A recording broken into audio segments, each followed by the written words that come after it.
As we gather together as a family and community, it was including our prayers and our intentions, especially for the faith of our Holy Spirit, healing the sick members of our family and community, for peace in the world, especially the warring countries, peace in our family, peace in our hearts, and also for the souls of our departed loved ones, especially for the soul of Meredith, Santiago, Dominic, Joaquin, Adelpha, Linda, Rosalina, Mary, Lucy, Delia, Sylvia, and all the poor souls in the world.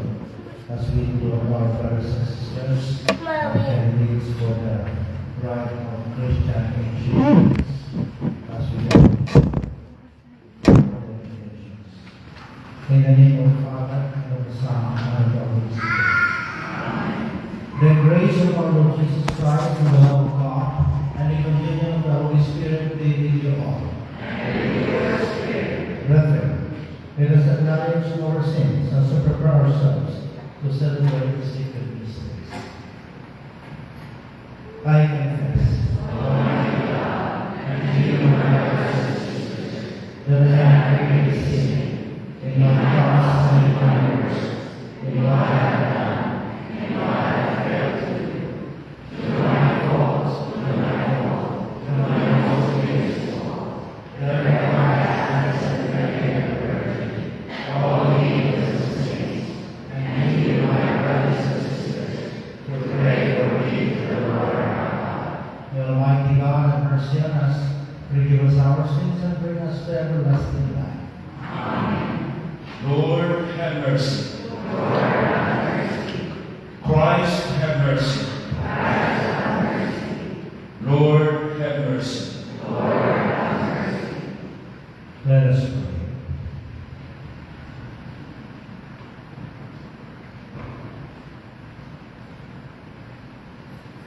Grant, we pray, Almighty God, that though in our weakness we fail, we may be revived through the passion of your only begotten Son, who lives and reigns with you in the unity of the Holy Spirit, God, forever and ever. Amen.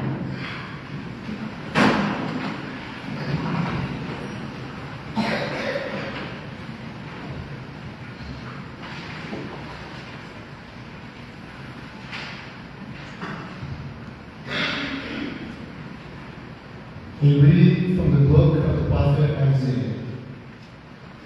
Here is my servant, whom I uphold, my chosen one, with whom I am pleased, upon whom I have put my spirit. He shall bring forth justice to the nations, not crying out, not shouting, not making his voice heard in the street. A bruised reed he shall not break, and a smoldering wick he shall not quench, until he establishes justice on the earth, then coastlands will wait for his teaching. Thus says the Lord God, who created the heavens and stretched them out, who spreads out the earth with his cross, who gives breath to its people and spirit to those who walk on it. I, the Lord, have called you for the victory of justice. I have grasped you by the hand. I formed you and set you as a covenant of the people, a light for the nations, to open the eyes of the blind, to bring prisoners from confinement, and from the dungeon those who live in darkness.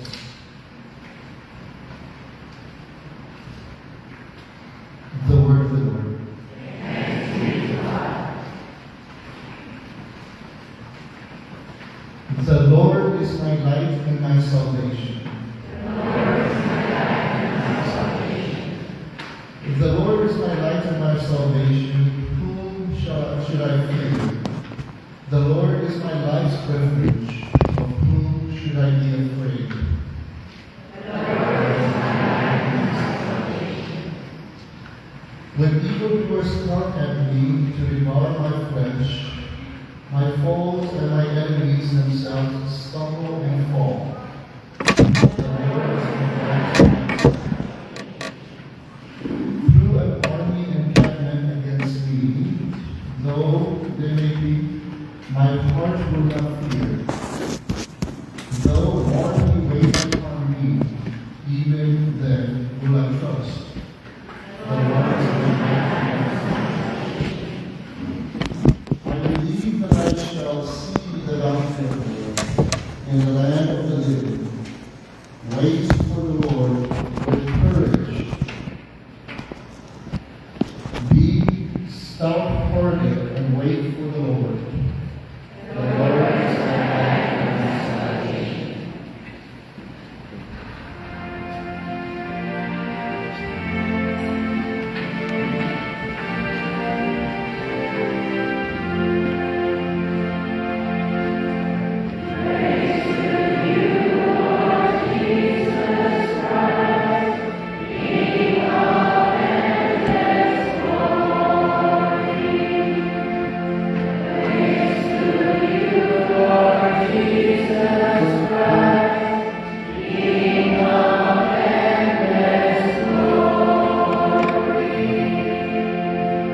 Hail to you, our King. You alone are compassionate with our faults.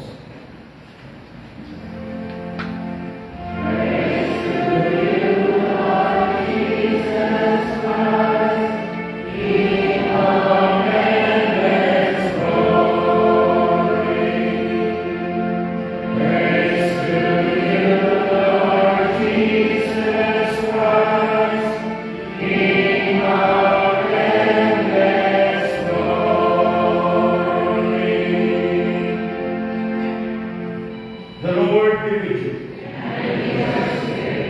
A reading from the Holy Gospel according to St. John. Days before Passover, Jesus came to Bethany, where Lazarus was, whom Jesus had raised from the dead.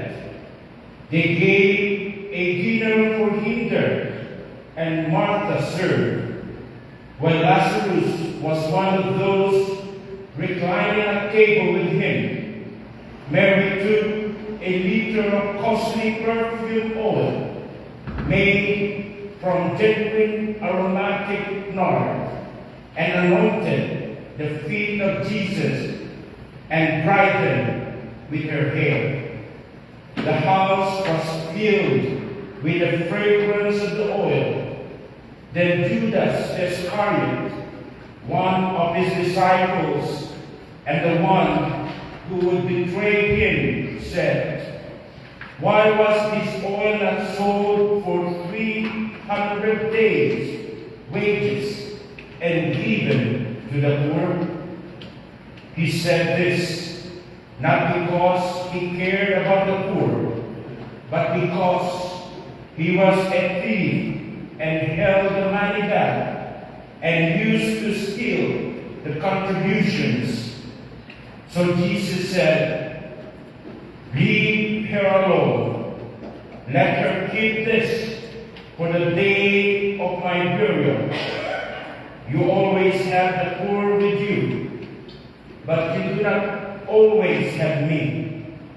The large crowd of the Jews found out that he was there and came, not only because of him, but also to see Lazarus, whom he had raised from the dead.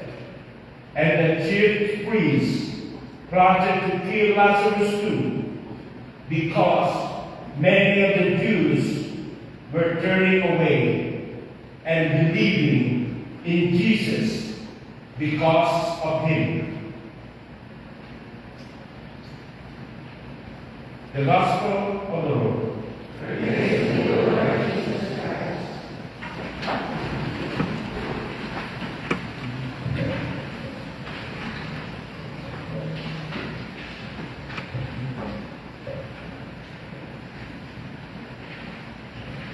The Lord will. I'm going to use this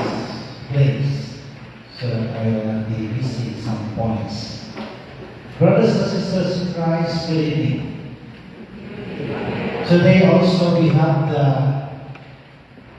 delegates or our brothers and sisters who are going to receive the three sacraments: baptism, confirmation, and Holy Communion. They are our elect or delegates or candidates for this RCIA program of our diocese. And we will be receiving the three sacraments on the eve of Easter Vigil at the cathedral. And today is their last day for reformation. For more than 6 months of their journey in receiving and preparing their faith to become Catholics. Some of them are not Catholics from different religions. And to thank God that they decided finally to embrace the Catholic faith. And today, they will be reciting the Apostles' Creed in front of us. So after my homily, we will be calling them to kneel down in front of the altar and to profess their faith for the first time as they pray the I believe in God, the Apostles' Creed. So I want to share to you points to ponder, to remember why we pray the Apostles' Creed. Apostles' Creed is a summary of Christian belief, traditionally attributed to the teaching of the Apostles. It is divided into 3 parts corresponding to the Trinity: God the Father, God the Son, and God the Holy Spirit. It's not only to remind them, but all of us Catholics. Because sometimes we are not very familiar with the explanation of this prayer of the Church. So the Apostles' Creed has 12 articles. We call that 12 articles of faith. And these 12 articles of faith emphasizes our obligations and our responsibility as Christians. First, belief in God the Father. I believe in God, the Father Almighty, creator of heaven and earth. Christians profess faith in one God, who is a loving and all-powerful Father. He is the creator of all things, everything seen and unseen, living or non-living. God created. And the second article is belief in Jesus Christ the Son. I believe in Jesus Christ, His only Son, our Lord, the second person of the Trinity. Jesus is God's only Son and our Savior. He is both fully divine and fully human, and He is our Lord. Meaning, we follow Him as God and man. Because Jesus, one person, but two nature, God and human, divine and human, God and man. Third, was conceived by the Holy Spirit, born of the Virgin Mary. Jesus is not the fruit of the love of Joseph and Mary, but it is the fruit of the Holy Spirit, the love of God the Father. So Mary was not touched by Joseph, because Jesus is the fruit of the Holy Spirit and put into the womb of the Virgin Mary. He was conceived by the Holy Spirit, showing His divine origin, and born of Mary, showing His humanity. That's why He's both God and man. Third, Jesus suffered under Pontius Pilate, was crucified, and and died and was buried. Jesus truly suffered and died under Pontius Pilate. That's why he was crucified on the cross. His crucifixion was his love and sacrifice for our sins, showing his love and a sacrificial offering for all our sins. And fifth article, he descended into hell, or the dead. On the third day, he rose again from the dead. What does it mean? That descended into hell means he went to the realm of the dead and bring salvation. He experienced death to be buried down to earth and in order to bring salvation. His resurrection shows victory over sin and death. So the fulfillment of his mission is the resurrection, and that will be on the Easter Sunday, Easter victory. And sixth article of faith, he ascended into heaven and is seated at the right hand of the Father, God the Father Almighty.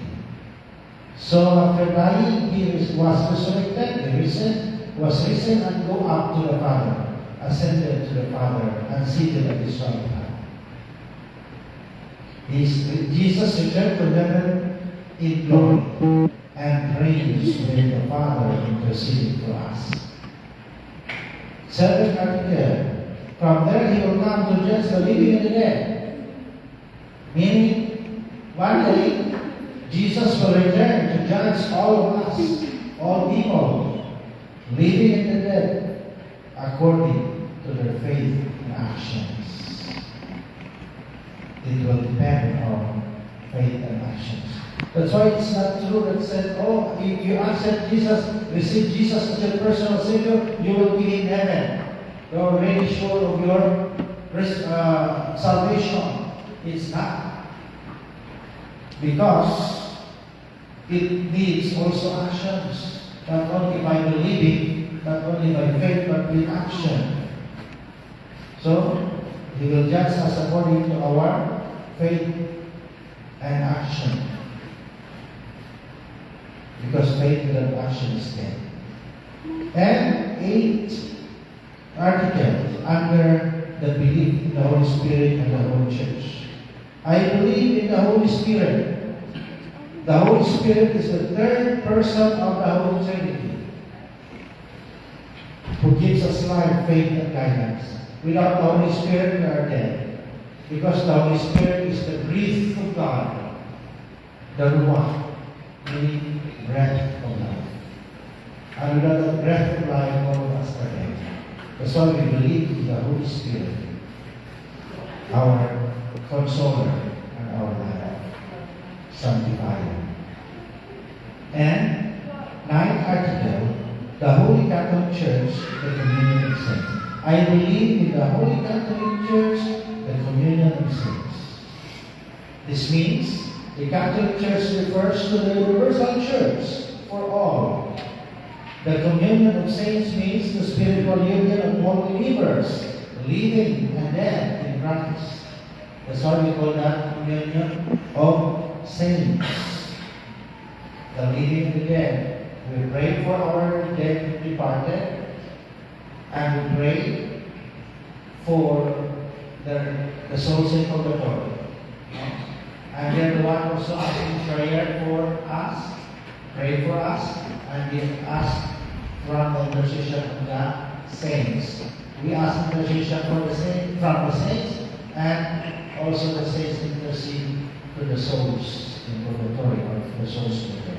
That is the communion of saints. And number 10, forgiveness of sins. We believe in the forgiveness of sins.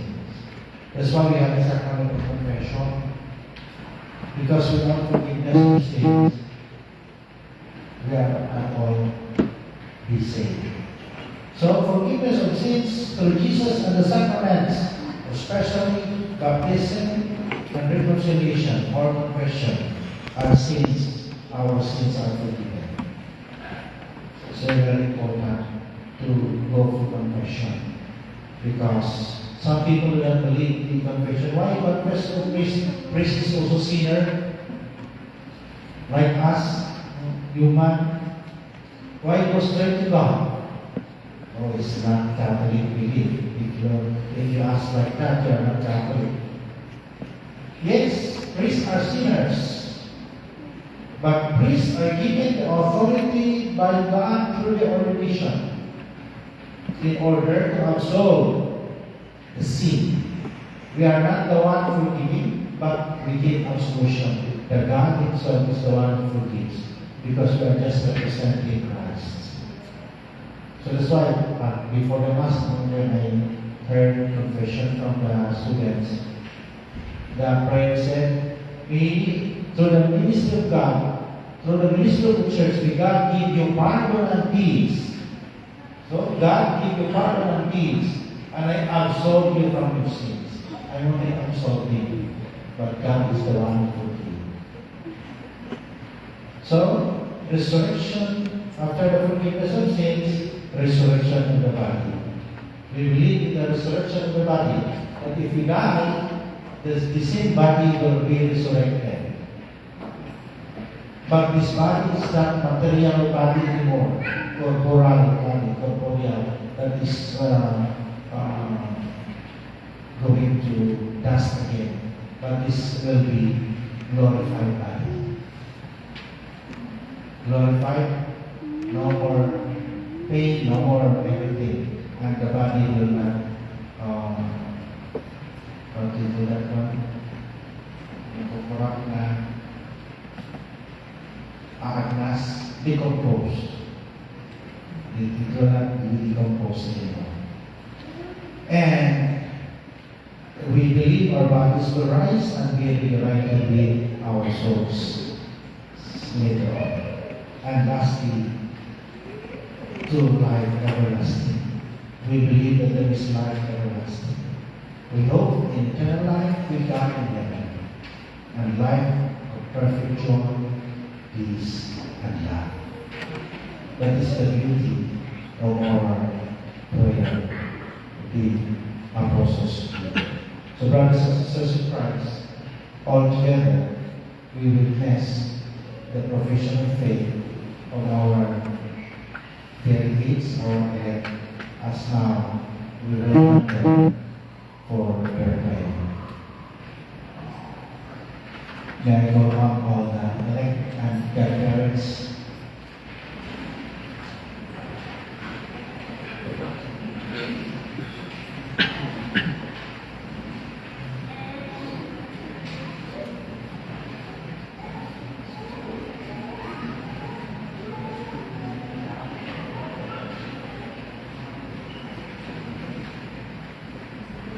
May I request the elect to please kneel down if you can kneel.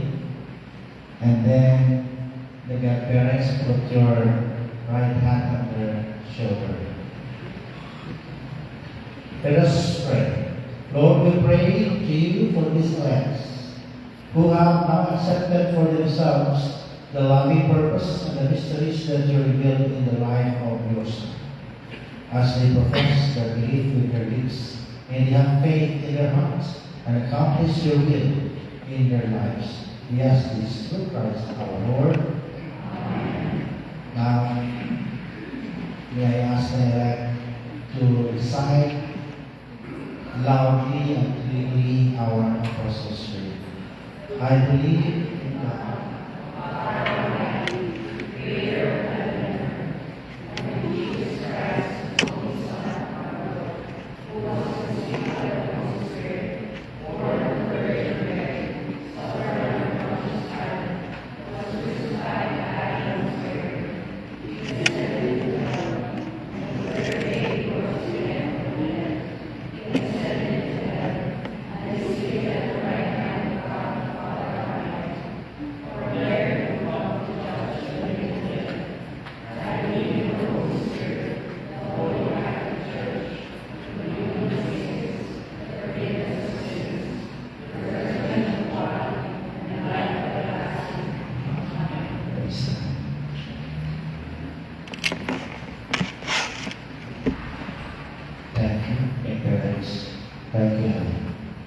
Although you cannot yet participate fully in the Lord's Eucharist, stay with us as a sign of our hope that all God's children will eat and drink with the Lord and work with His Spirit to recreate the face of the earth.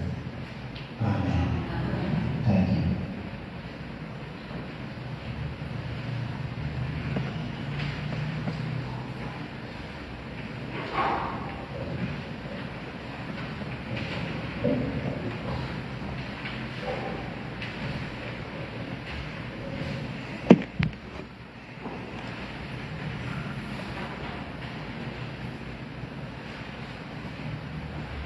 Please stand for our universal. Jesus' gentle manner invites us to turn humbly to Him for forgiveness. Assured of His compassion, let us bring our petitions before Him as we pray. Merciful Savior, bless us. Merciful Savior, bless us. That those who are suffering and experiencing difficulties in life may bear their trials with patience, we pray. That prisoners may have the consolation of the Spirit, we